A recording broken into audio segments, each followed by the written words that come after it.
Hello everyone, I would like to welcome you all.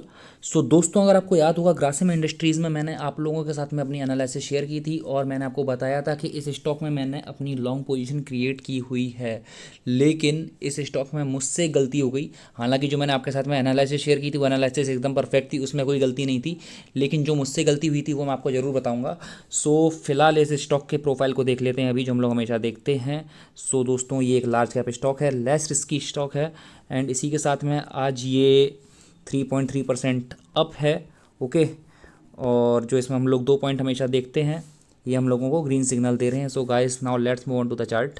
दोस्तों, फिलहाल हम लोग ग्रासिम इंडस्ट्रीज़ के डेली चार्ट को देख रहे हैं, और इसके डेली चार्ट पर जो मैंने आप लोगों के साथ में अपनी एनालिसिस शेयर की थी, वो एनालिसिस मेरी ये थी कि ये स्टॉक एक हेड एंड शोल्डर्स पैटर्न बना रहा था। ठीक है, सो जो इसका पैटर्न था it was something like this, और इस स्टॉक में मैंने इसी के चलते इसमें जो बाइंग की थी वो मैंने थोड़ा लेट बाइंग की थी।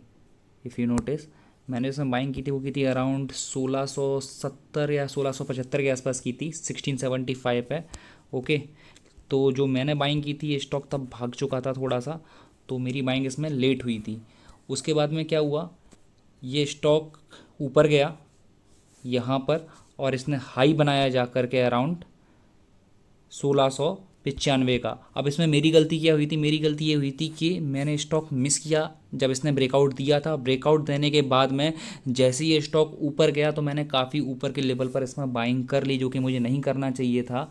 ठीक है, सो उसके बाद में क्या हुआ, ये स्टॉक यहाँ से गिरना चालू हुआ। अभी ये स्टॉक ने जब यहाँ से इस वाले लेवल से पुल बैक लिया तो ये स्टॉक काफ़ी ज़्यादा नीचे आ गया, और जो मेरा स्टॉप लॉस था अराउंड 1600 के आसपास था, इसने उसको भी चीर फाड़ दिया। और यहाँ पर मैं एक डिलेमा में पड़ गया, एक असमंजस में फंस गया कि अभी मैं इसको बेचूं कि नहीं बेचूं, क्योंकि इसमें मेरा स्टॉप लॉस था वो काफ़ी नीचे था, मतलब रिस्क था वो काफ़ी नीचे था। स्टॉप लॉस तो मैं नीचे रखता ही हूँ, लेकिन रिस्क काफ़ी ज़्यादा था और रिवॉर्ड उतना मेरा मैनेज नहीं हो रहा था। मेरी इसमें ये गलती हो गई थी, और इसी वजह से फिर इमोशनल सेंटीमेंट्स भी ट्रिगर हो गए। फिर इस स्टॉक में से मैंने एग्जिट नहीं किया। एग्जिट क्यों नहीं किया उसका भी एक रीज़न है, आपको बताऊंगा। क्योंकि बीएसई लिमिटेड में जो मैंने ट्रेड लिया था उसमें भी वो ट्रेड मैंने थोड़ा सा ऊपर ले लिया था, और वहाँ पर भी ना जो मैंने स्टॉप लॉस का प्राइस बताया था वो उसने हिट कर दिया था जा करके। ठीक है, लेकिन बीएसई लिमिटेड ने जा करके जहाँ पर सपोर्ट लिया था वो मैंने आपको एनालाइज करके बताया था, फिर उसने उसके लिए जो मैंने नए टारगेट्स बताए थे उसने वो भी अचीव किए थे। ठीक है, और अभी इस स्टॉक में फिर जो मैंने अपनी पोजीशन को एग्जिट क्यों नहीं किया तो वो आपको दिखाता हूँ। इस स्टॉक ने जब यहाँ से ना पुल बैक लिया, यहाँ से जाकर के नीचे जब इसने पुल बैक लिया, तो फिर इसमें मुझे क्या दिख रहा था ना, इसमें मैंने एक चीज़ डिसाइड कर ली थी, अगर ये वाला स्टॉक अपनी इस वाली लाइन को ब्रेक करके नीचे चला जाएगा, ठीक है, तो मैं इसमें से एग्ज़िट कर दूंगा। ठीक है, क्योंकि ये भी यहाँ पर एक अच्छी खासी सपोर्ट लाइन बन रही थी। सो मैं वेट कर रहा था, ठीक है, अभी जो लॉस हुआ, रिस्क हुआ, वो हुआ, अगर इसके नीचे जाएगा तो फिर मैं सेल कर दूंगा, लेकिन इतना बड़ा लॉस हुआ नहीं, स्टॉक यहाँ से नीचे नहीं गया। सो कल फिर यहाँ पर इसने क्या बनाई, इसने कल यहाँ पर एक हैमर बनाया। इफ़ यू सी, इसने यहाँ पर एक ग्रीन कैंडल बनाई, हैमर बनाया, इन्वर्टेड हैमर। ठीक है, और इन्वर्टेड हैमर के साथ में मुझे आज पूरा यकीन था कि ये स्टॉक एक अच्छी खासी आज ग्रीन कैंडल बनाएगा, बुलिश कैंडल बनाएगा, और इसने बनाई। लेकिन मेरा ये एक्सपेक्टेशन बिल्कुल नहीं था कि ये स्टॉक आज इतना ऊपर चला जाएगा। ठीक है, तो इस स्टॉक ने आज क्या किया, इस स्टॉक ने आज अपनी जो इसकी प्रीवियस ये जो 4 दिन में गिरावट हुई थी ना, इसने आज इन सारी कैंडल्स को इनगल्फ कर लिया है। ओके, सो इसको काइंड ऑफ हम लोग मॉर्निंग स्टार पैटर्न भी बोल सकते हैं।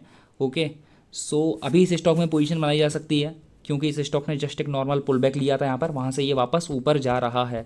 सो इफ़ यू नोटिस, इस स्टॉक ने ना यहाँ पर कोई पुल बैक नहीं लिया था इस जोन में, तो यहाँ से अभी ऊपर गया, इसको एक पुल बैक लेना स्वाभाविक सी बात थी, इसने पुल बैक लिया है और अभी ये स्टॉक यहाँ से ऊपर जाएगा, सो फिर इसमें पोजीशन बनाई जा सकती है।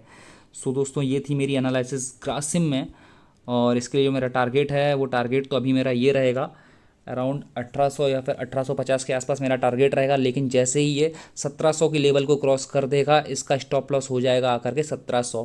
प्लीज़ कीप ट्रेलिंग और स्टॉप लॉस। और दोस्तों, कल जो मैंने आप लोगों के साथ में अपनी एनालिसिस शेयर की थी इंट्राडे के लिए, उसमें कोफोर्स में ट्रेड तो एक्टिवेट हुआ नहीं। ठीक है, कोफोर्स नीचे चला गया। ग्लेनमार्क फार्मा में ट्रेड एक्टिवेट भी हुआ, पहला टारगेट जो मैंने दिया था इंट्राडे के लिए वो अचीव भी हो गया जा करके। ठीक है, और जो तीसरा स्टॉक बताया था कार्बोरंदम यूनिवर्सल लिमिटेड, ठीक है, उसमें ट्रेड एक्टिवेट हुआ। ओके, कार्बोरंदम के एक बार चार्ट को देख लेते हैं हम लोग जा करके। तो फिलहाल हम लोग कार्बोरंदम यूनिवर्सल के 5 मिनट्स के चार्ट को देख रहे हैं, और अगर आप लोग नोटिस करोगे इस स्टॉक ने यहाँ पर एक अच्छा खासा ब्रेकआउट दिया था, इस वाले जोन में अच्छा खासा इसने आज ब्रेकआउट दिया, और इसने जो आज ब्रेकआउट दिया है, ब्रेकआउट देने के बाद में इसने पुल बैक भी लिया है, इफ़ यू नोटिस, सॉरी, इसने यहाँ पर अच्छा खासा ब्रेकआउट दिया। ओके, सो इसने पहली कैंडल में अपना ब्रेकआउट दे दिया था 925 पे। ओके, सॉरी, 5 मिनट्स की तीसरी कैंडल हो गई है, इसने यहाँ पर ब्रेकआउट दे दिया था। सो इसमें जो मैंने एंट्री प्राइस बताया था वो बताया था अराउंड 884 का, और जो मैंने टारगेट बताया था टारगेट बताया था 895 का, लेकिन वो टारगेट अचीव नहीं हुआ। स्टॉप लॉस दिया था मैंने अराउंड 875 का। ओके, सो यहाँ पर ये आया, स्टॉप लॉस का इसने अमाउंट हिट नहीं किया, फिर ये वापस ऊपर चला गया, ऊपर 895 पे तो नहीं गया, अराउंड 890 तक गया, 10 पैसे कम था, ठीक है। फिर उसके बाद में इसने बना दी यहाँ पर एक, इफ़ यू नोटिस, इसने यहाँ पर बनाई एक डोजी, और डोजी के बाद में इसने बना दी एक हैमर, ठीक है। जैसे इसने एक कैंडल बनाई थी, यहाँ पर एक कंफर्मेशन ये मिल गया था कि इस स्टॉक में से ट्रेड को एग्जिट कर देना चाहिए, 2-3 रुपये का प्रॉफिट मिल रहा रहेगा, 2 रुपये का, और वहाँ से निकल जाना चाहिए, 2 का भी नहीं, 1-1.5 रुपये का प्रॉफिट मिल रहा होगा, मतलब नो प्रॉफिट नो लॉस में दोस्तों इस ट्रेड में से ब्रेक इवन पर निकल जाना चाहिए था, ठीक है, नो प्रॉफिट नो लॉस पे। ओके, सो दोस्तों इस स्टॉक में अभी मेरी क्या एनालिसिस है, अभी यही एनालिसिस है, कल ये स्टॉक यहाँ से इस वाले जोन को या तो ऊपर ब्रेक करे या फिर नीचे ब्रेक करे, तो इसमें कोई एक इंट्राडे ट्रेड लिया जा सकता है, ठीक है, या तो स्टॉक यहाँ से ऊपर जाए या तो यहाँ से नीचे आए।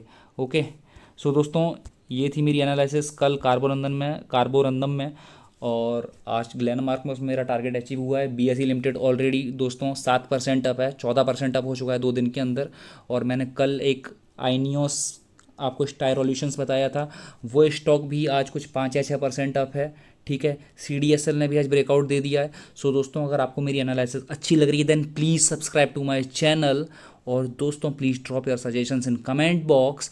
Meanwhile take care, be happy, and see you in my next video.